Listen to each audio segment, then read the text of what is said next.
What's up, friends? Welcome back to Rooted Wisconsin, where we are dedicated to authentically sharing the stories of the people who make Wisconsin home. I want to start kicking off every show by thanking you. Thank you for watching. Thank you for subscribing. Thank you for that like on social media. It all means the world to us, and the growth since we've started has been phenomenal. And I can't wait to see what's next for the show. And that's all because of you. So thank you for being you. Thank you for subscribing. Thank you for watching. And we hope you stick around for a little bit. A couple of exciting announcements to make. One, we're very close to nearing the end in this studio. And it looks like we are going to be moving into a new studio relatively soon. And I can't wait for the next stage of Rooted Wisconsin and everything that comes with that. So stay tuned for more information on that. And of course, when you check out an episode and we don't have the wall behind us, know it's going to be the same content. Along with that, another development with the show is I want to let you know that we kicked off a Patreon if you'd like to show support to the show in a different way. A few very small levels of $3 and $5 if you want to show support. There's a tip jar out there if you just want to give us a pat on the back. Or there's the next level up if you want some exclusive content. I'm going to be starting to ask our guests 2 separate questions. And that'll be exclusive content for Patreon, for our Patreon family. So check us out on Patreon if you want to show us support in another way. But like I said, watching, subscribing, sharing on social media, all of that stuff is just as great. And we appreciate what you're doing and can't wait to see where the show goes. And we're going to keep putting it together, hopefully for you, because I really think there's value in long form content. And I wanted to make something come to life around Wisconsin because it's such a fantastic place and the people here are so beautiful and wonderful. So that's what we're trying to do. Check out our Patreon, hit subscribe below, and below depending on where you are. If you're on Spotify, if you're on listening audio only, hit those subscribes. It means the world to us and we appreciate you.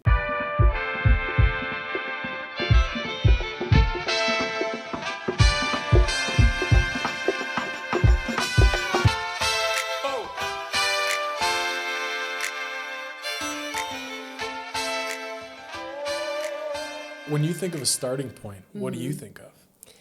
I think maybe like my first film, kind of getting that like out of the way, I guess. Yeah. I don't know. Did you get a chance to watch it or anything? Yeah, I checked out some of it. Okay. Yeah. Super interesting concept. I was just wondering, like, did that start from a place of passion for you, or is that something like a story that fell in your lap? Where did that come from? Yeah. So when I was in high school, I gave my phone number to like after a church group.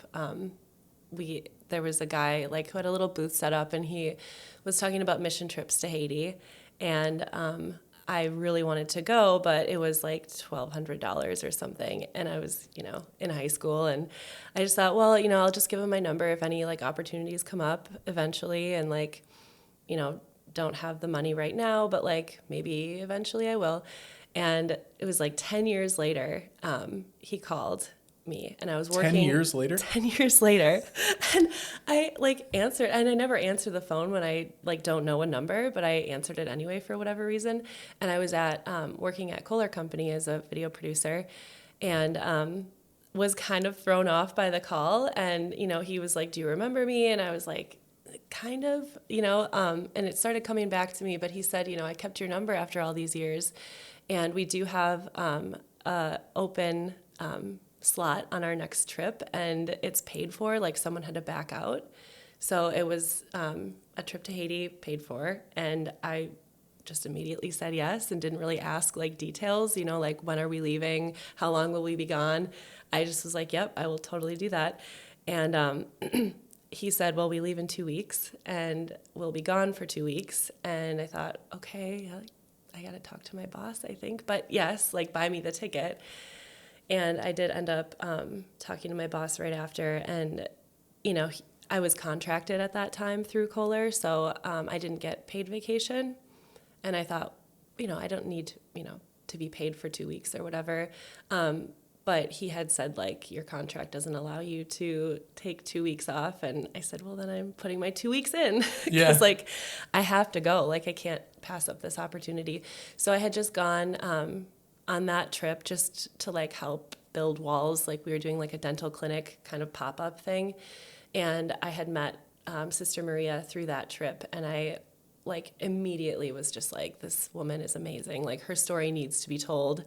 And so then I came back to the States, and like it changed my life, you know, just like seeing the poverty over there and how much she's helping and what she's doing and her mission. And so I fundraised for, I think, like a year, and then rented all kinds of gear and went over there and shot for 2 weeks, and then came back with a bunch of footage that was in a foreign language. And I'm like, I need to get this translated because I don't speak either language. Like, did we get anything? Yeah. And so I sent that off to be translated, and then I edited it for, it took me about a year, and it was during COVID. So I had time. I was working as a bartender during that time. So I had like a lot of free time during the day, and that was like my full-time job. So yeah.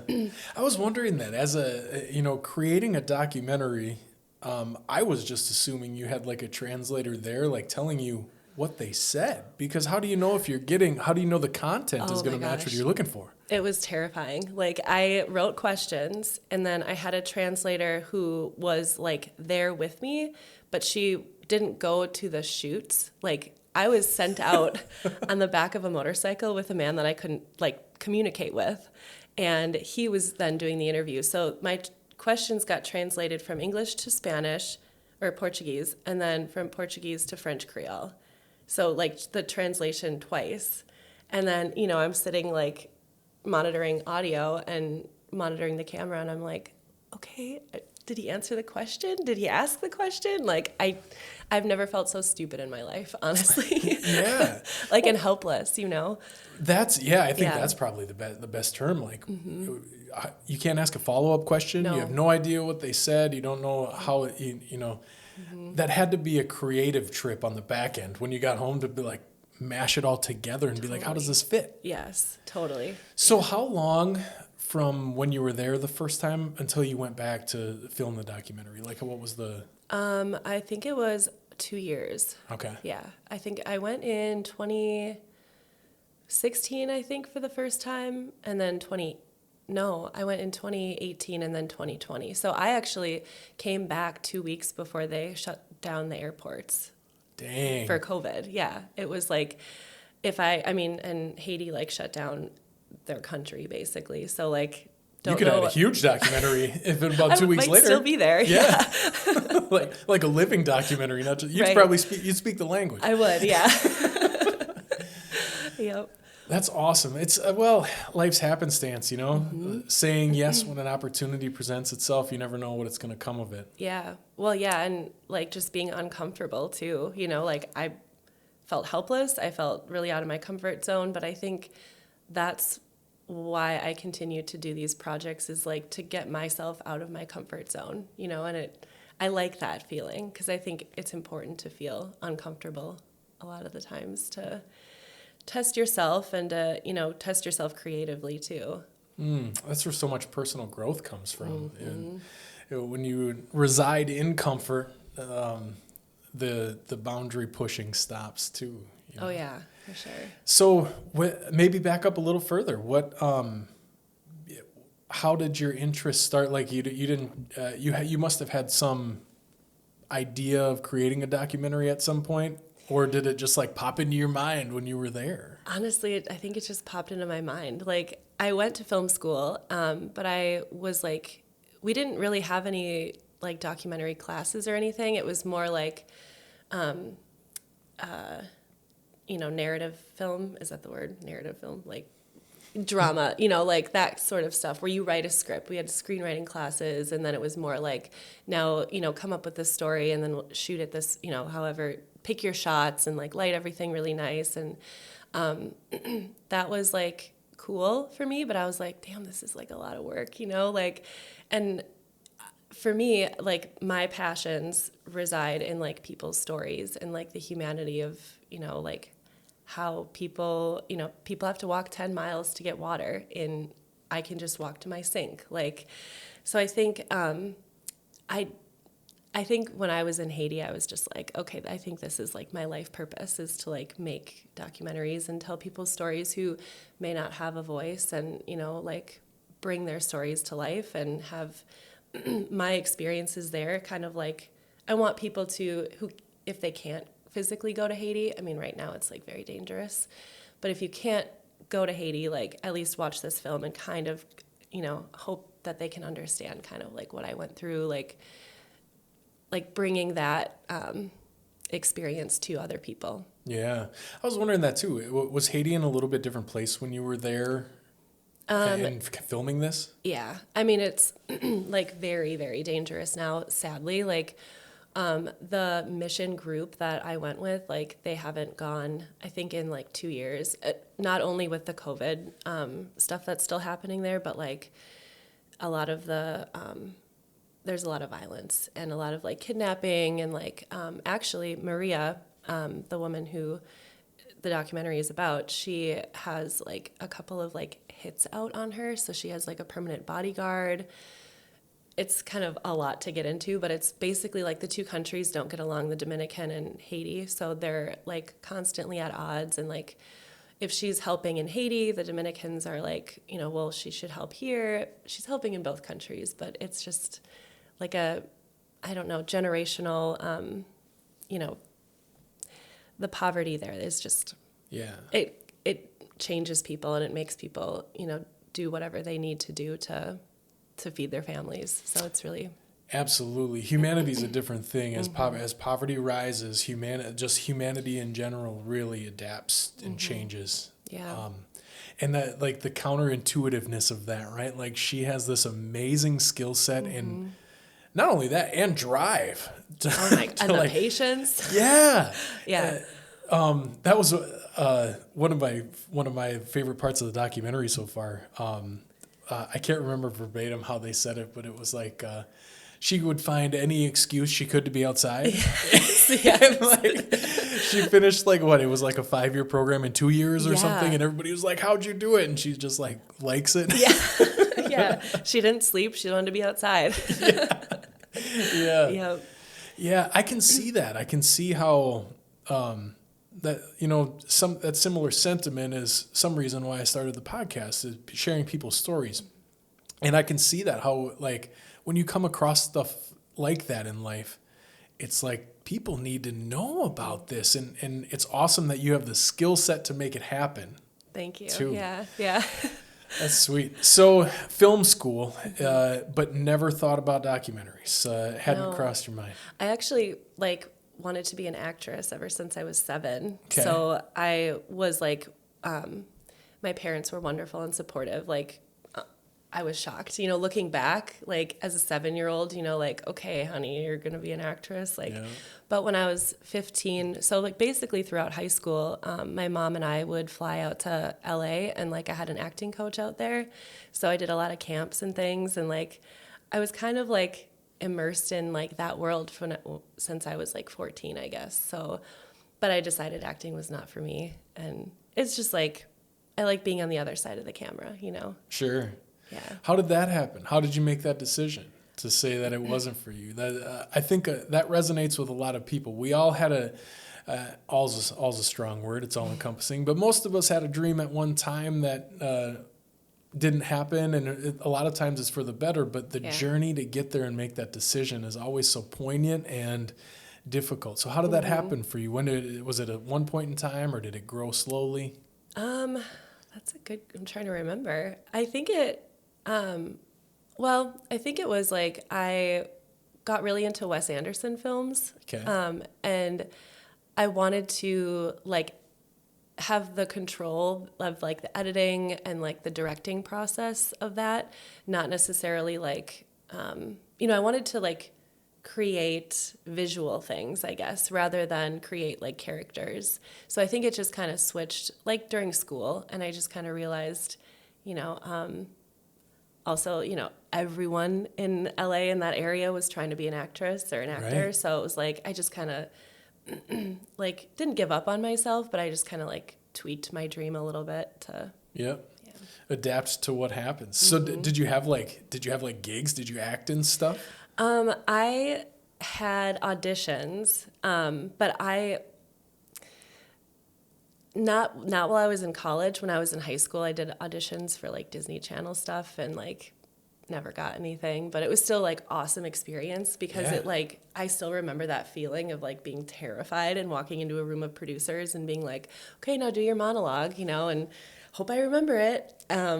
So I think like that helped me grow up too and just like be more of like comfortable with myself, and like it helped with my confidence, I think, where people might think it like would do the opposite, but it helped like grow a pair and get out there and do it. Absolutely. Well, and in that atmosphere, it's so competitive. Like and I would guess, I don't know, I've never been there, but I would assume that they're looking for a specific thing that you don't know what it is. So it's completely out of your control. And, all you can do is become resilient. Again, growth from uncomfort. Yes. Maybe that's our theme today, Paige. I think so. Might be our theme. Okay, so that switches then, and then you go to film school, and then it sounds like what after that was the corporate gig you went into? After that, I moved. So I was dating a guy pretty seriously in LA after I graduated. So I like moved back home here. Just to like, I was just going to work at like a coffee shop and like save up and move back to LA. But I ended up getting a job at a local production company, like kind of doing what I went to school for here. So I was like, this is pretty cool. I might, stay, save up money, and then eventually get back out there. And like, I'm still here. So yeah. So it was a small production company in town here, and then Kohler Company, and then another small production company. So I kind of, got my feet wet in every like type of company business in town here. So yeah, before the first documentary, Seeds of Life, before that, had you done any like had you done passion projects outside of like work, or it was just focused on kind of the day to day? Yeah, it was just the day to day. Okay. I didn't really have a whole lot of time. Like, I traveled a lot for Kohler, which was awesome. I really miss that. But so I didn't have a whole lot of free time to like do any of that. So. Yeah, I get that. It was when I left my previous job in broadcasting, I figured I'd want to make content again sometime. But the job that I took at that time, and then that in coordination with kind of being burned out from content, I stopped for a while too. But it takes a lot of time to do creative things, because it's oftentimes like we don't always have a story like that fall in our lap too, right? Right. And then it's like, okay, how do you maneuver this around life, right? Like you had to leave gainful employment and kind of take a step in the scary direction. Yes, very. Yeah. What's it like as you take a step in that scary direction with filmmaking in particular? What's it like? It's an expensive thing to do, and there's a bunch of like fundraising you have to try. What does that space even look like? Like, how does that work? Yeah, so I, with the first film, I rented all of my gear, and at the end of it, I was kind of like, well, I could have like just bought most of this for what I paid in rental. So then this time, a buddy of mine, just like retired from like doing wedding, videography. So he sold me most of his stuff for like a very like friend rate. So nice. I was just like, this is amazing. Like the I'm handshake, thank you still deal. paying it off. But yeah, but I was like, now I can actually like have the freedom to like do my own stuff. Cause like, I have to ask a lot of favors because I didn't have all the gear that I needed for the first one. And even for this next film, it was like, okay, I need someone with a camera. Like, can I borrow your camera, please, just for the weekend? Or like, can I borrow you and your camera because I need to do the interviewing or whatever. So I've just been really lucky having like a support system of like professionals too that have just volunteered their time. So like I I haven't had to pay anyone like for their time. But so this film, like I say, you know, my budget's like 10 grand, which people are like, what? That's it?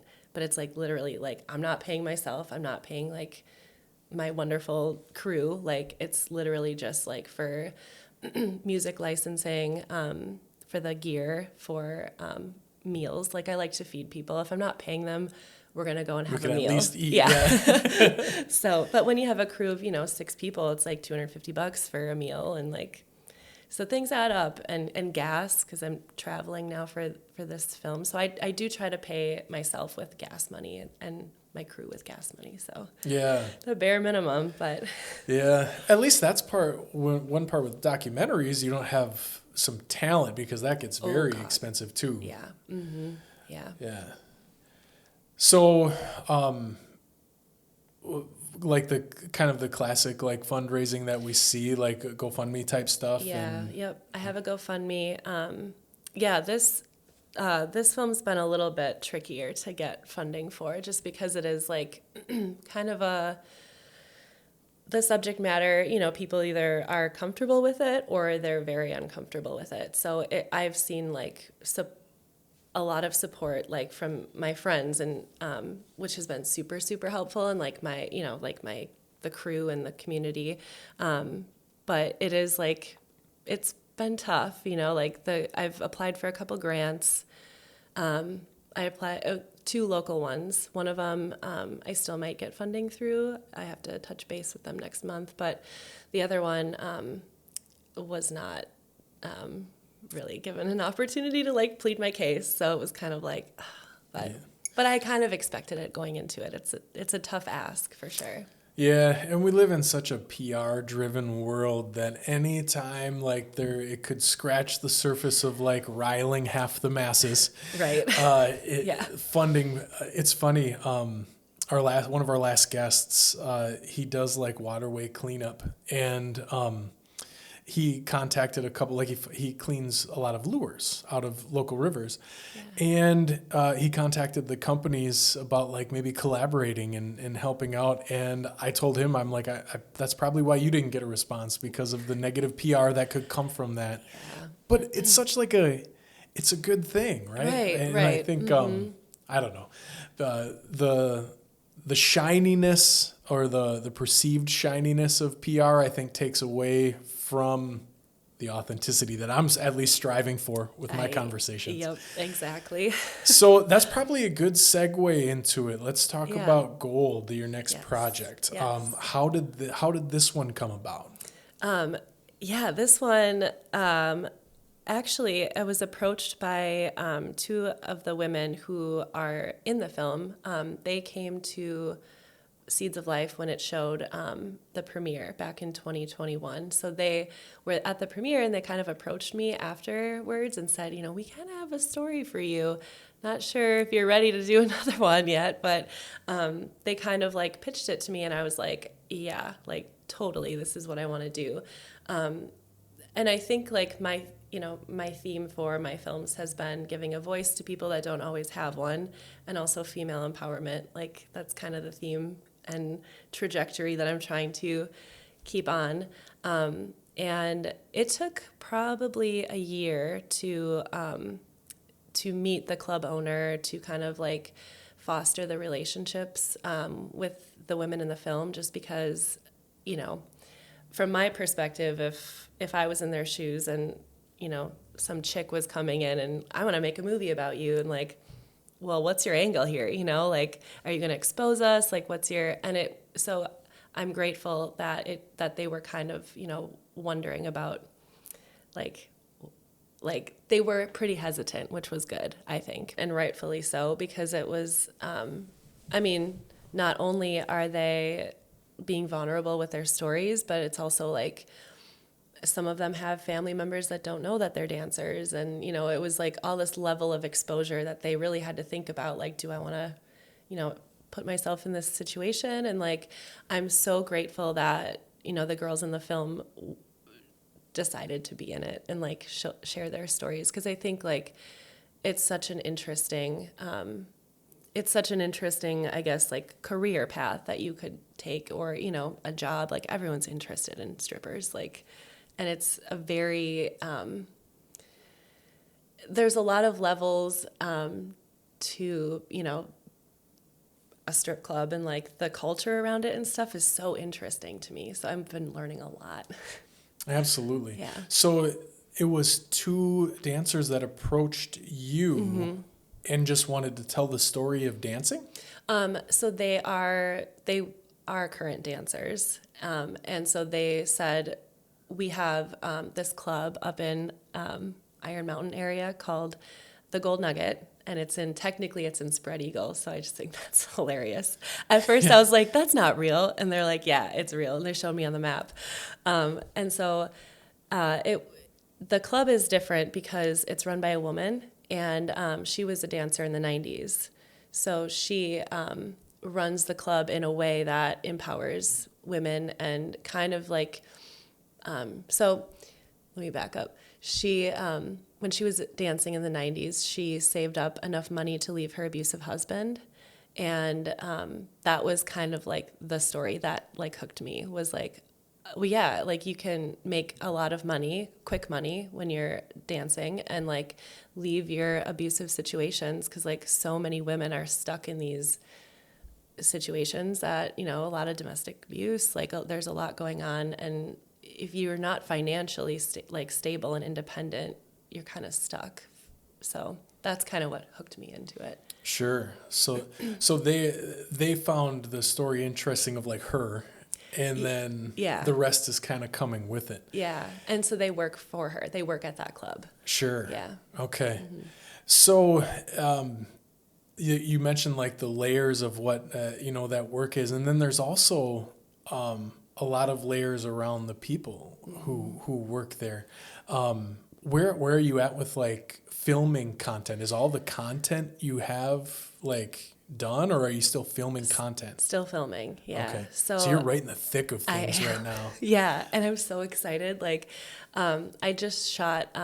So I've been trying to do, like, I use my crew when I do, like, you know, the big interview. So I sat down and talked with the girls for, I think it was like an hour each at the club, and I had, you know, a crew of, I think it was 5 of us, and you know, in this industry, it's very like male dominated. So it was all men and me and, you know, the woman having a conversation kind of about like,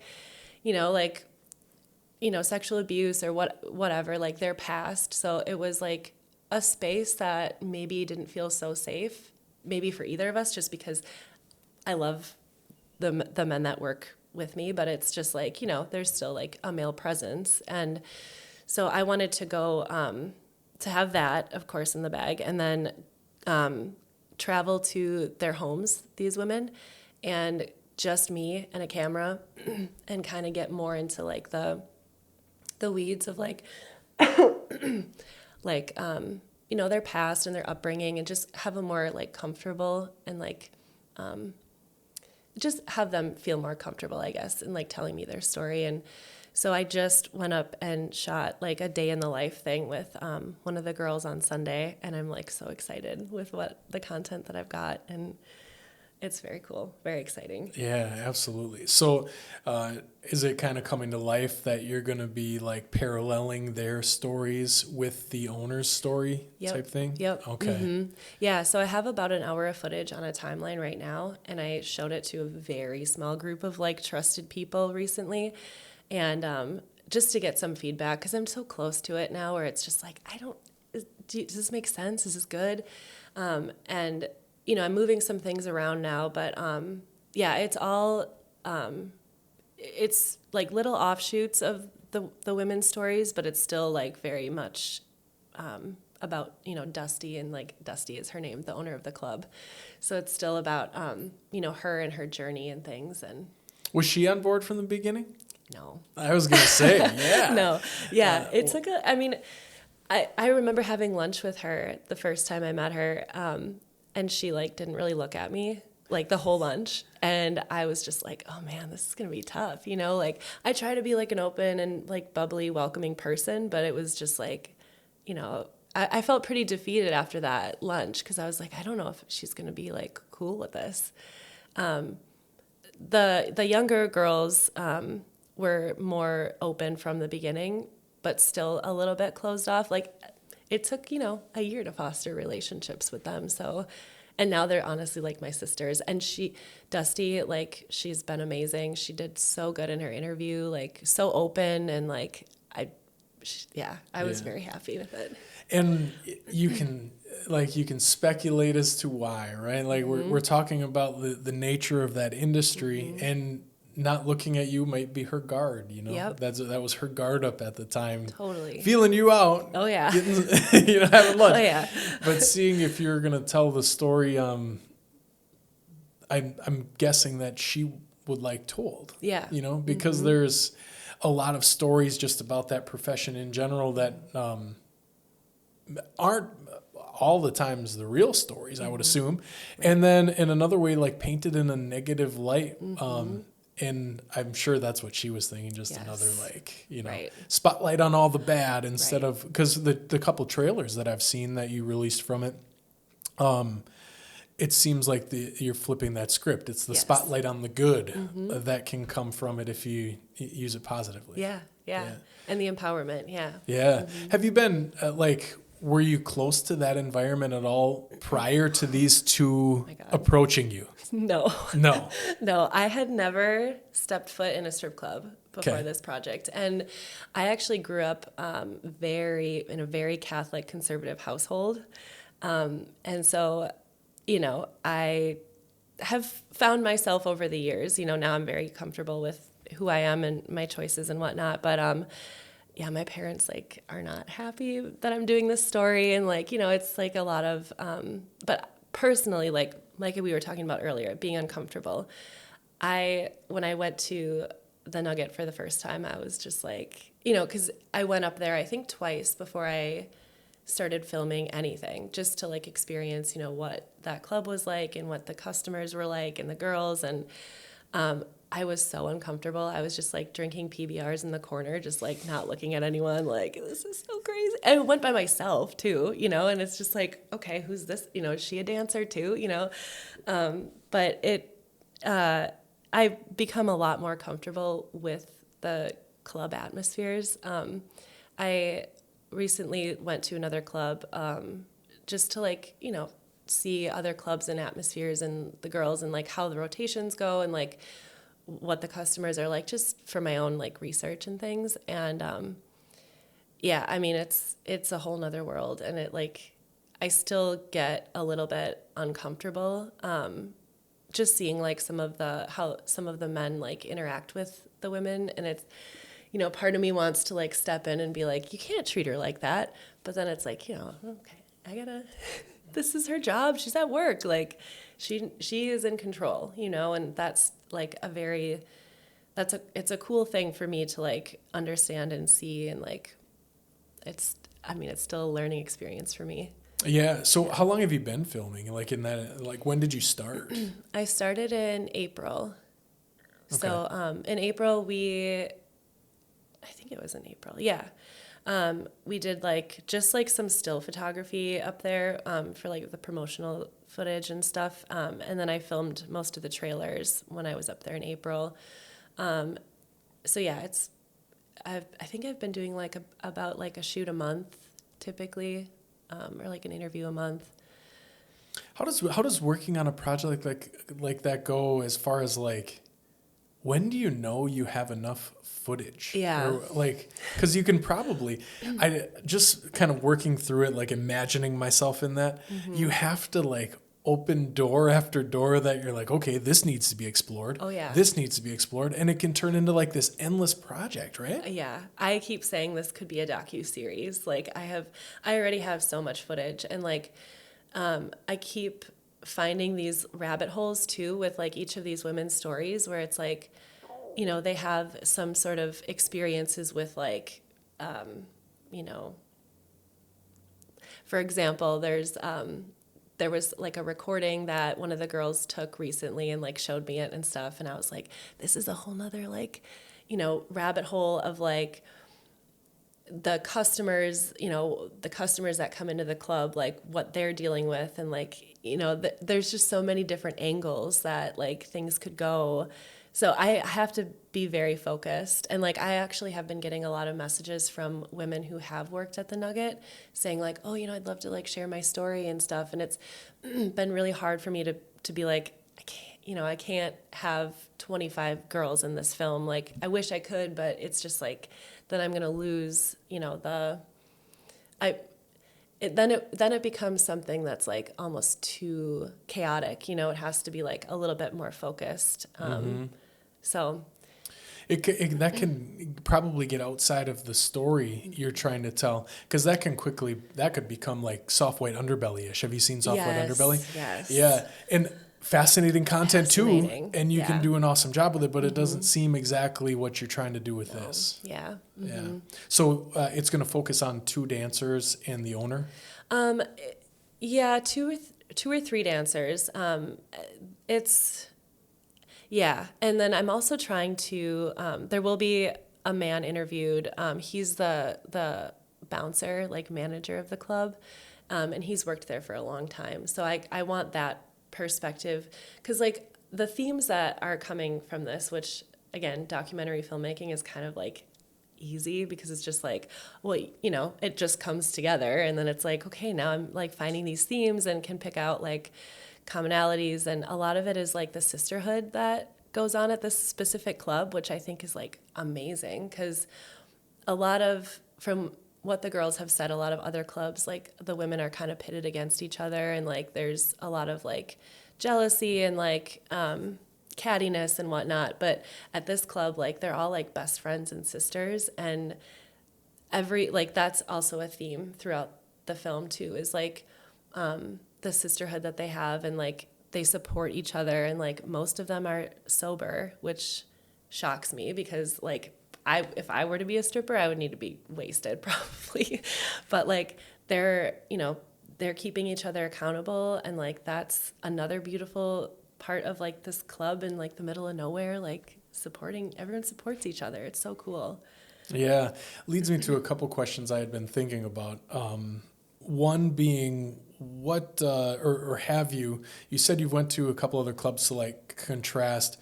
Have you had the chance to do that in depth or thoroughly? Because like that being a woman-owned club, I'm assuming there probably aren't many of those. No. That's just me making an assumption. Yeah. I have no idea, but You're right. that is probably far outside the norm. Is that what you've found so far? Yes. Mm-hmm. Yes, very outside the norm. There's in Dusty's interview, I think it'll make the final cut of the film, but she talks about like how people will come in and they'll say like, "Where's the big man?" And she's like, "You're looking at him," like I'm the owner, and like people are just shocked constantly, and like even dancers that come and like dance for her, like there for the first time, they're like, "She's the owner," like. And I'm like, that's so cool. It's badass. Yeah. Yeah. And then kind of along with that, being in that uncomfortable environment, like have you run into any like precarious positions? Yeah. It's funny. There was the club that I went to a little bit north, probably like 45 minutes. Can I say the name? Is that fine? Okay. Yeah.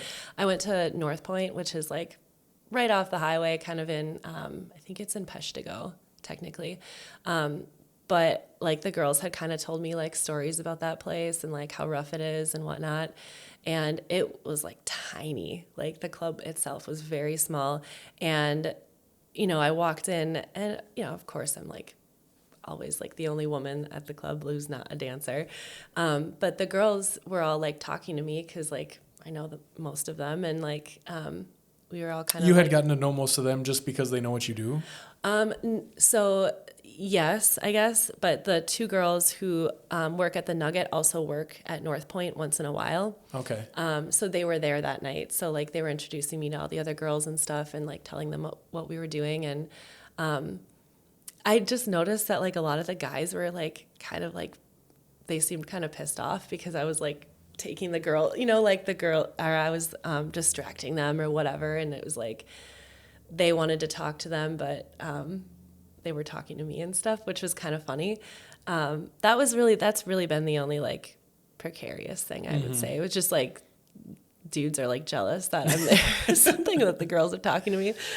Yeah. Well, and they probably had a vested interest too in you, because with the other two girls working there, you said you've been angled to see if you could have more in the documentary. Yeah. There's probably this whole thing of like, they want to talk to you to see, you know, several different angles you could think of. Yep. Okay. Yep. Yeah. That's fascinating. So how would you say just in this little bit of time your perception has shifted of what you thought that atmosphere was like before you started shooting to now? Where you at? Oh my gosh. I mean, it's like totally changed. Like from like, you know, being so uncomfortable and like, you know, well, there's also another like side of, I think the most fascinating part of all of this is like, you know, most women have had some sort of sexual trauma in their lives. It's just kind of how it goes. And, you know, personally I have also. And so being like, at a place where women walk around, you know, half nude or nude when there's, you know, strange men around, it's like that to me is like quite shocking. And like, you know, I was okay with it, but it like hit me differently, I guess, the first couple of times that I like saw that. And so it's just been my own personal growth of like working through my traumas through this documentary too, which I didn't even realize that was going to happen. But it has been. And like most of the women say, you know, we have had sexual trauma, but we do this, like we're on stage as like, it empowers us because they can just say no and mean no, you know? They, if there's a customer like bothering them, they'll just be like, can you get this guy out of here? And like, he'll be thrown out. So it's like that, like taking control of like, I can tell this guy no and it's gonna mean no, like for real. So that side was very like inspiring and eye-opening for me, where I was just like, wow, that's like a whole different take. Like I wouldn't have assumed, you know, I don't think I could ever do it but then again, like if you look at it from that way, it's like, well, that's very like inspiring. And I thought it was like backwards, I guess, at first, but now it makes like total sense. So, yeah, I've just been like, and yeah, I mean, this whole process has really helped me be more confident and like figure out who I am too, like through all of this, because the women are so supportive of me and I'm like so supportive of them. So it's like this really cool, like I'm growing a lot, like, you know, personally too, through this whole process. That's so awesome. Yeah. So when you decided that this project was something that you'd pursue, you mentioned your personal experience there. Was that, did that come into consideration? Did it push you away from wanting to do it? Did it make you want to explore it? That had to be a trip in itself. Yeah. I think it pushed me away a little bit from it because I was like, you know, don't really want to like, I consider myself pretty much healed from that trauma, but like I wasn't sure what would come up, you know, like especially like being in a club, just simply being in a club, or, you know, seeing men look at women in that sort of way, you know, like, but it ended up being like even more healing, I guess, just because it, again, pushed me out of my comfort zone. But I also knew that I was safe, you know, the whole time too, that I was like there and like, you know, I'm in control and that. So it ended up being like very helpful with like pushing myself to, you know, deal with the uncomfortableness and like grow and heal. Absolutely. Yeah. And that's, that could be another, intended or not, however you decide to do it, another outcome of the project in general, because I'm sure there's so many dancers all across the world that are in different places on that spectrum of healing compared to what's happening there. Because, I mean, you're right. I think you mentioned it earlier, but the stats on like women who have experienced those situations are insane. Yeah. So, and I'm sure there's some sort of whatever you want to call it. There's a certain amount of dancers who that's one of the primary reasons they do what they do, I think. Yeah. So like that spectrum of healing, if you can move that needle in a way is so like deep. Yeah, yeah, it really is. And I think like it can go the other way too, which like I haven't personally seen, or met any girls that like go the other way, but it could also be like, a little bit, it could be very triggering, and then, you could kind of spiral the other way too, which is like very sad, and like I would hope that that doesn't happen often, but it could. I could see, myself doing something like that. So absolutely, yeah, towards the negative side. And that's hearing the situation that you're sharing, that's probably one of the beauties of that environment is we find well, yeah, I mean, you're finding comfort in community with people that you didn't know you would. We all find comfort in community. Yeah. And when you have those things in place, different support systems, it's more likely to go upwards instead of downwards. Similar to we were talking about poverty earlier, same concept. When things, we can often push things in a different direction, but we're either fighting a force or going along with it, right? And we don't always have control over which one of those things it is. Right, exactly. Do you find that heavy? Do you find that heavy? Do you find it to be any type of burden or weight on your shoulders when you think about how you're trying to share a story? What else do you carry with that? Do you feel a certain weight with that? Yeah, huge. Like I feel like a huge responsibility to like protect the girls, like I don't ever want to put anything in the film that's going to make them uncomfortable or that, like is going to compromise their safety. And I think that it's such a touchy subject because people have such a preconceived notion that like, oh, strippers are drug addicts and they have daddy issues and traumas and all this stuff. But it's like, well, I mean, we all kind of do. Like we all have our own traumas. We all have stuff in our tank or whatever. Yeah, exactly. And a lot of it's messy, and it's just like I don't want to like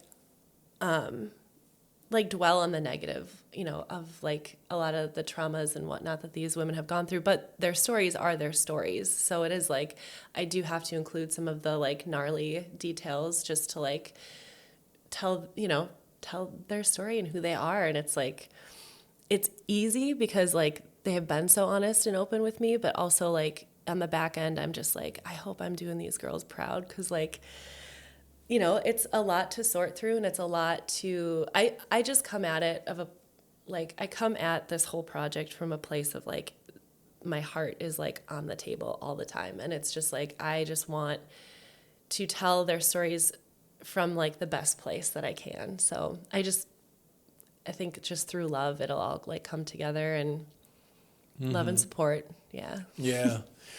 So going back to that question about pushing you away or bringing you to it, did it thus far in the process, has it helped in your journey? Like, would you say it's been a net positive for you? Yes, totally. Yeah, like unexpectedly too. Like I've actually in my like personal life too, I've just learned to like set boundaries and kind of like, it's weird. It's like been a trickle effect. Like it's just like it started as like, healing more from my sexual trauma through all of this, and then the sisterhood, and then just like not really caring what people think, I guess too, which has been like, I'm a people pleaser. I've always been that way, and like for whatever reason, something's clicking, and it's just kind of like, it might just be the subject matter being so taboo or whatever people want to say about it. But I've just been like, setting boundaries and like figuring out like, who I want to surround myself with, and the support system that I do have from my chosen family of like my friends have been like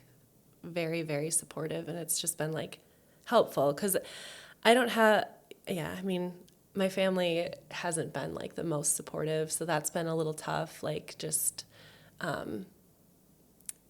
but also like it's been good because then I can set boundaries and figure out those relationships and like how to have them, I guess.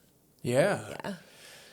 A lot of things in there. Freeing in a way, right? Overall, that feeling is freeing. I don't want to dig too far, so feel free to go wherever you want. But that seems kind of ironic, isn't the word? It seems maybe unexpected because you mentioned that like you had a very, very supportive family of your dreams early on, and then something content related can turn the tides a little bit. Yeah. Yeah, I think it's not. It's content related, but it's also like I just like fell away from the faith a couple of years ago, Sure. and haven't really looked back. And I think that really disappointed them. So that's been like one of the things that has been a struggle for us, like to try to find, a common ground and like to not feel like a constant disappointment to them and stuff. But I think that kind of, I found myself more in my later 20s, and now that I'm 32, it's like I feel very confident with who I am, and I'm happy with who I am, and like love myself. And I'm getting there, but it's just been like, I wish that they could just kind of like, support no matter what, and it just hasn't been happening. So it's just like finding a new relationship with my parents, I guess, at this age and this point in my life. Yeah. Appreciate you sharing. Yeah. Yeah. And there's probably that's probably some of the comfort in community, right? Once you start having these conversations with others at a deeper level, right? Because that's not somewhere we often get to, especially with strangers, right? Yeah. And I wish we could more, because there's so much value in sharing authentic humanity. And that you have a front row seat right now to all of those conversations, and that has to be awesome. Yes. Yeah. Yes, it is. Yeah. Yeah. So thinking about that, what kind of timeline are you on? Like, how do you know when this thing is ready to go? Yeah. Well, with my first film, I honestly like had to schedule the premiere before I finished the film, because I was like, if I don't give myself a deadline, like a hard deadline, You're I'm a deadline person? Yes. And I'm a procrastinator. Yeah. So I think I was like I was changing things up till like 2 hours before like the premiere. Yeah, because I was just like, this has got to change, But when you're working on like art or something, it's like, it's never done. How do you know it's done? So I don't know if I'll ever know like when it's done. I think I'll just get to a point where I'll be like, okay, like I need to put this out there to the world, so I need to schedule a premiere, and then I'll still be like feverishly editing 2 hours before. That is mind blowing to me. You Really? edited something 2 hours before it premiered. Yeah. But like, yeah, and then of course, I'm sitting there at the back of the theater or whatever, just like, oh my God, I should have changed that. Oh my gosh. But no one noticed anything. Like everyone was like, oh, it's fantastic, it's great. And then I was just like, okay, then I'm done. Like I'm just gonna be too critical of my stuff. So I'm hoping to have everything filmed before March, and then I'm hoping to premiere like late spring, summer. Okay. So Nice. So you're beginning to set that deadline on yourself. I am. I love it. A really good friend of mine calls it being pressure motivated. Oh yeah. Yeah, he says he's very good at being pressure motivated because he's a procrastinator too. And That's, I think I can empathize with that too. The combination of being a bit of a procrastinator and then also a perfectionist at the same time. Another friend of mine calls herself a recovering perfectionist. Oh And yeah, I think there's a totally. lot of value in that, right? Yes. Especially in the creative realm, because we were talking before we came on, you asked me some of the mistakes that had happened with the podcast. And Yeah. similarly, I have one that drives me nuts, but no one would ever tell to Right. the person they don't even know. And, that has to happen consistently, right? One thing this leads me to a question. You have to have so much footage that you get. How do you pare that down into what you're going to use? What's your process? Because It's messy. it has to be, right? You have to, there has to be some level of organization to it, where you jot down times when things that are gold are going to go in. Yeah. But what does that look like for you? How do you take all of that footage and plan what you're trying to get out of it, and then I'm sure it ends up being not what you planned. Right. Exactly. Yes. And then how do you turn that into 50 hours of footage into a 1 hour documentary? How'd that happen to you? First one? How's it going with this one? How do you plan it? Yeah. Well, it's funny because for my salary job, my day-to-day job, I'm an editor mostly. So I work closely with another editor. So there's three of us total at the company, Shift Visuals, and two of us edit. So in any given situation, we might need to jump into each other's projects. So we have the same, we're going to subclip everything. So it's you take bits from the interview and then you just write yourself notes on it. You can do it on the clip itself. So you just say, they said this and whatever. And then you can, it's very organized. That is not the case with my personal stuff. I literally just go through, I put the entire interview on a timeline, and then I will cut my voice out of everything. So I'll just listen to the answers. And then if I think that it will fit in somewhere to the film, I just move it up a little bit. And then so then I just take all this pieces that are moved up, and then I just transfer them to another timeline. And then I go through and then I think okay, now I got to organize this, but nothing's labeled. So, I get too excited, I think, about getting stuff together that I kind of bypass the whole organization part. And sometimes I get burned later on, but so far it's been okay. At least it drives your passion. Yes. Other than lining up the audio, it's been a journey. Yeah. I could see that. I could see, because you come across ooh, this 45 seconds is fantastic, but how does it fit in? Ooh, this 30 seconds is great. And I was trying to picture that in my mind, since we started talking about being on the show and everything, I was thinking about how that would I'd have to figure out how to do that, because me too, it would be messy, and I would have things everywhere, and I'd get excited in the moment. I'd have a big pile of things that oh goodness, now how does that go in a line? Yeah. Did it help having the first one done, or is the process way different? It's way different, honestly, just because it's in English. This one's in English. The other one was a foreign language, so that whole editing process was totally different, because I had my translation document up, and then I had time code.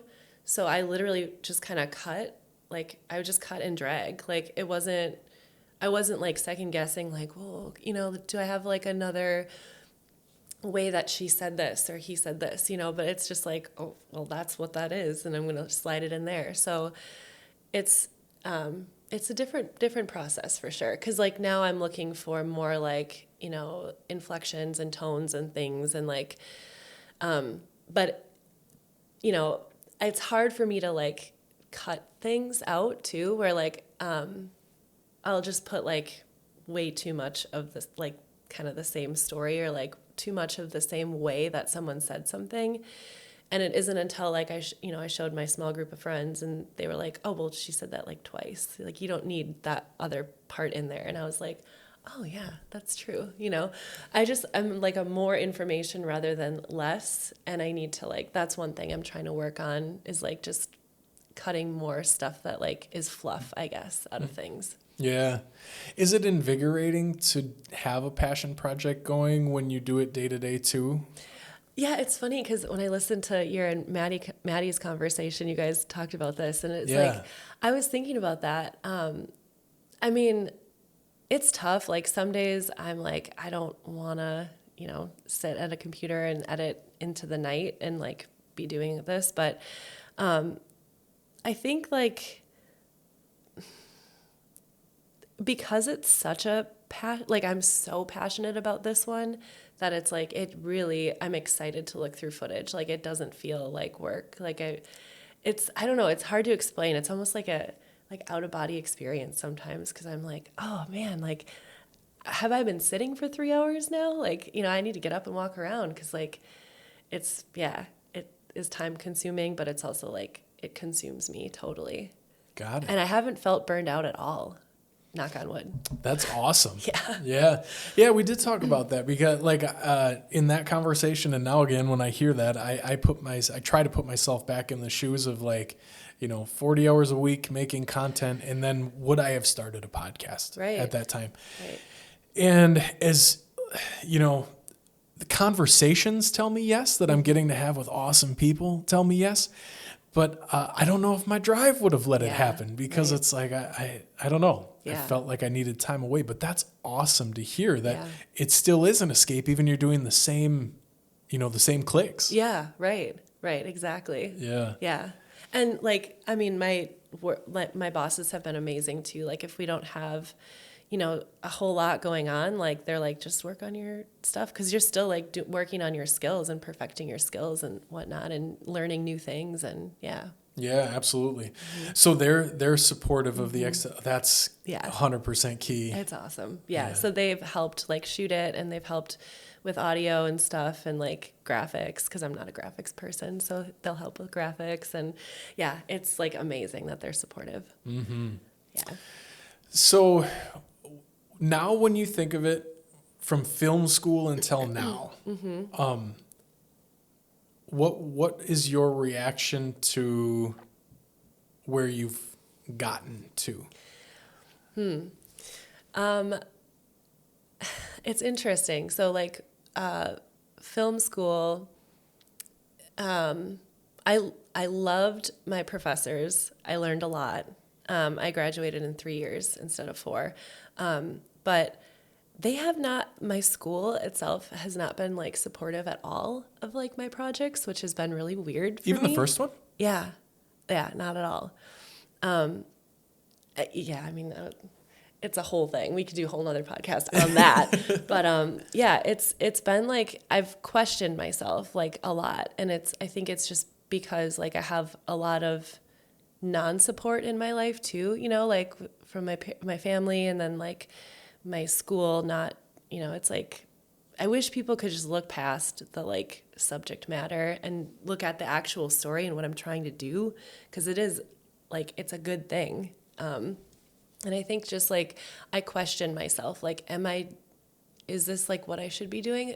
Because, you have angel and devil on your shoulder and it's just like, like I have a voice in my head that I sometimes try to bring myself down and I don't know why, like where that comes from, but it is like I question myself. But I also have to remember like my first film won awards. Like I'm an award-winning filmmaker. Like, and that's, what kind of lifts me back up out of the whole like, oh gosh, is this good? Like, what am I doing? I question myself a lot, but I think that comes with the confidence and the self-love that I'm learning through this whole process too, is like, I'm doing it. Absolutely. Yeah. It's so hard in the creative space too, because everyone has opinions too. Yep, everyone. And a lot of that, I believe, a lot of that perfectionism comes from that feeling you're talking about. Because in the creative realm, no one is ever going to judge the content more than the creator. Right. No one ever looks at it the same way or in the same level of depth. Yep. And that's, on one side, what makes a lot of great things great. But on the other side, it's what keeps a lot of great things from being great. Because there's all kinds of stuff in the world that is sitting on a shelf somewhere because of that feeling. Right, right. And that's a travesty. It is, yeah, yeah, it really is. And I think like, at least I can put myself out there, and if it's not good, it's not good. But, it doesn't matter because I think, all art should make you feel something. And like, I want to feel and I want people to feel. And I think that, if it's sitting on a shelf somewhere, like that is so sad because it's like, what's that going to do? What's that going to do for the world and for people? Mm-hmm. So I hope that people, don't do a whole lot of that and they just can put themselves out there. Yeah. So we talked a little bit about your trying to find distribution for seeds. Yes. So it's temporarily kind of on a shelf right now. It What is, is that's that true. like? What is that like as like a filmmaker? What's that process? It seems pretty heavy and really in depth and with a lot of moving parts. What's been your experience with trying to find like distribution? And I actually haven't even really done much. Like I don't really know like who to talk to, I guess, like about that whole process. I did have a friend, he works for PBS. And I was like, dude, if you can get Seeds of Life on PBS, I would die happy. Like, that's like my goal is to have like a film of mine on PBS, do like the independent lens, Yeah. And so that's, I haven't really heard much. And that was kind of a recent thing, like maybe a couple months ago. But I don't know. Like, I don't really know where to start, I guess, with that whole process because it's just kind of daunting to me. And it's like, then I get, because I've done a few film festivals where they say, we could put your film online, like through our database. But then I'm thinking like, well, can people download it then? And like, then I'm not gonna like, not that I need to make money, but like, I want to know where my film is like living, I guess, Sure. like, I don't know. Maybe it's just like I just need to let go of it, I think. But it's like hard to trust people too. And like, okay, what are you going to be using my film for? And like, are you going to like download it and like re-edit things? Like, I don't know, maybe I'm crazy, but that's the stuff I think about. I think there's a conversation there. One of my favorite music artists is named Jason Isbell. And he got asked a lot, or he got asked a question that's floating through my mind right now, but hearing you say that, it was about his song. He has a song that's been covered by a lot of different people. Mm-hmm. And then it was covered by one person in particular who I think shortly afterwards had some like PR negative stuff happen. Okay. And it kind of contrasts what Jason Isbell believes in and kind of like stands on. And he had such a fascinating answer to this.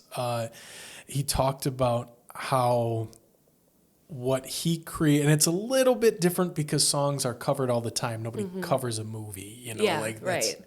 Copyright.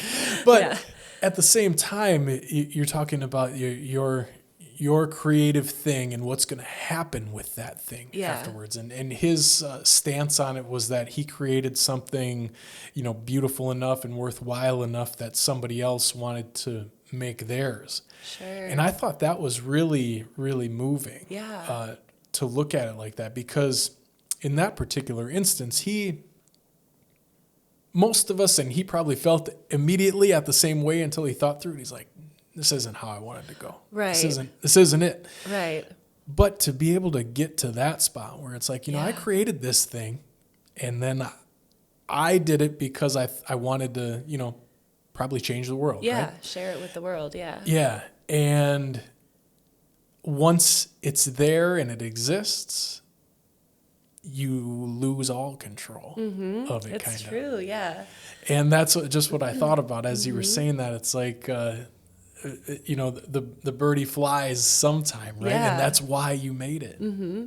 Yeah, and I feel protective of it, but at the same time, like, why? Yeah. Like, I guess I was thinking too of like my projects as like my children, because it is like something that I'm like, I've,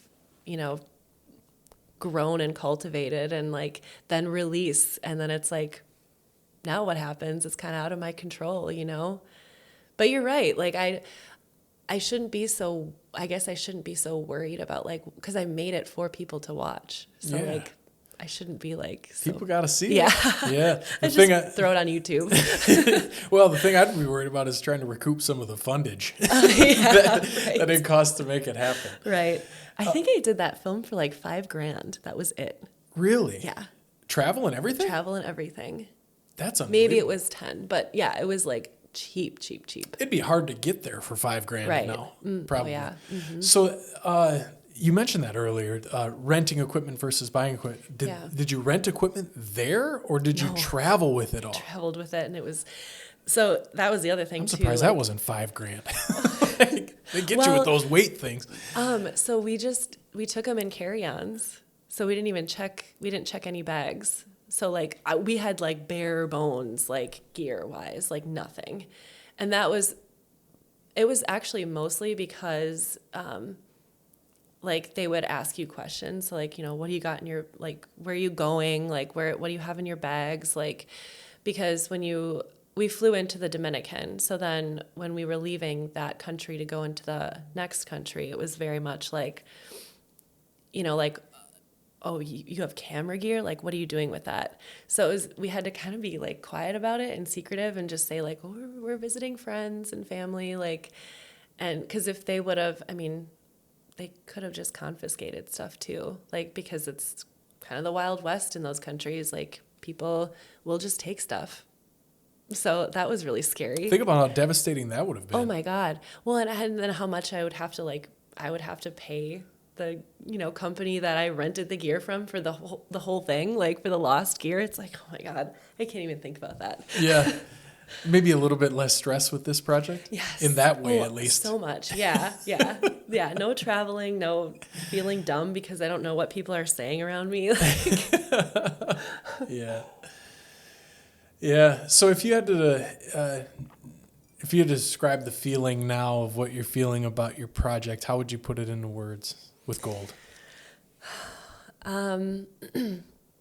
I'm just like so excited to have the opportunity to like tell these stories. I've come a long way with myself, learning a lot.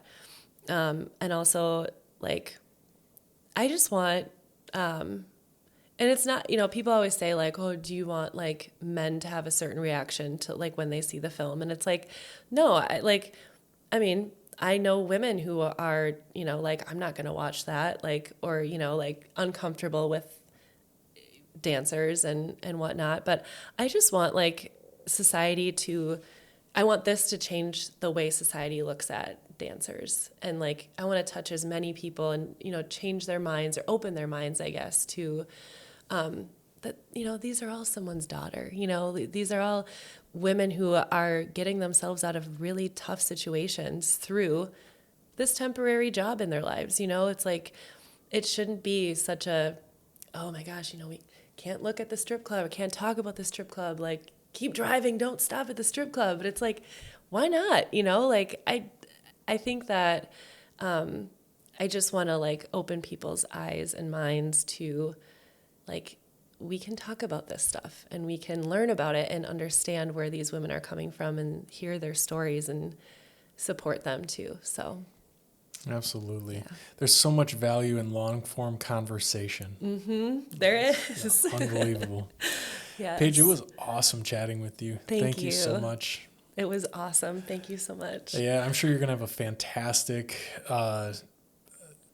just experience with creating the documentary, and there has to be a captive audience ready to take it in, and I hope you let them. Yes. Thanks, Paige.